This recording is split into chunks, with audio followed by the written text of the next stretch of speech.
محشر کے دن ہر چھپی ہوئی چیز ظاہر ہو جائے گی، ہر خطا کار خود ہی رسوا ہو جائے گا۔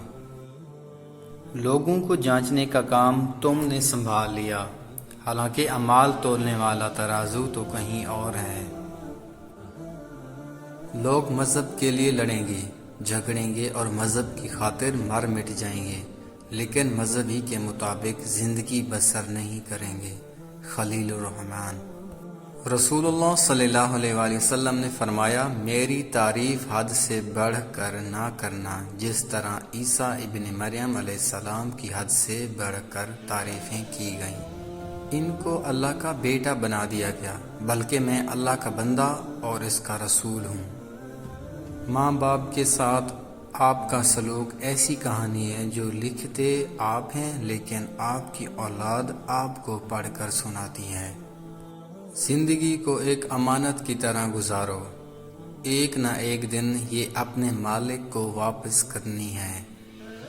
غلط سے غلط انسان کے لیے بھی اصلاح کا واحد راستہ محبت ہے۔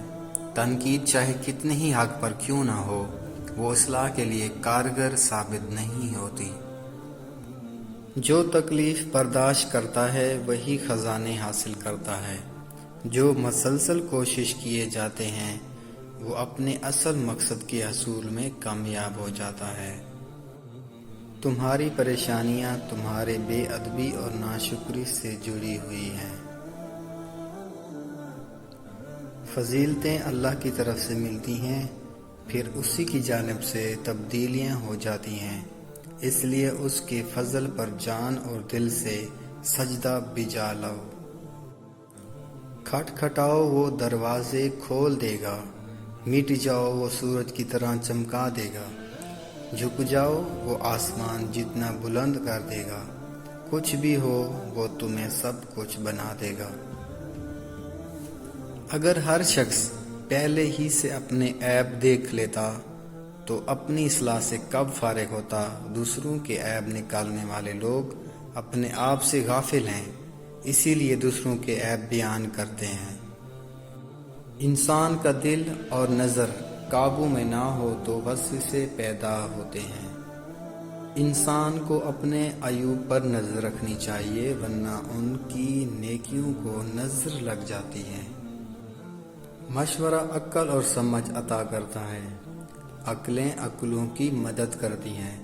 پیغمبر صلی اللہ علیہ وسلم نے فرمایا کہ مشورہ کر لیا کرو۔ ہمارے نبی صلی اللہ علیہ وآلہ وسلم نے فرمایا، وقت پر ادا کی گئی نماز اللہ کو تمام اعمال سے زیادہ قبول ہے۔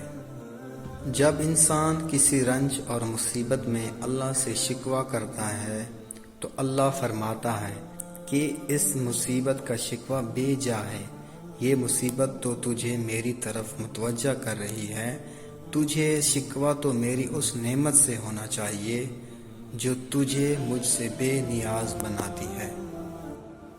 زندگی کو ایک امانت کی طرح گزارو، ایک نہ ایک دن یہ اپنے مالک کو واپس کرنی ہے۔ میں نے بدتمیز لوگوں سے تمیز سیکھی ہے، باتونی لوگوں سے خاموشی سیکھی ہے، اور بے ادب لوگوں سے ادب سیکھا ہے۔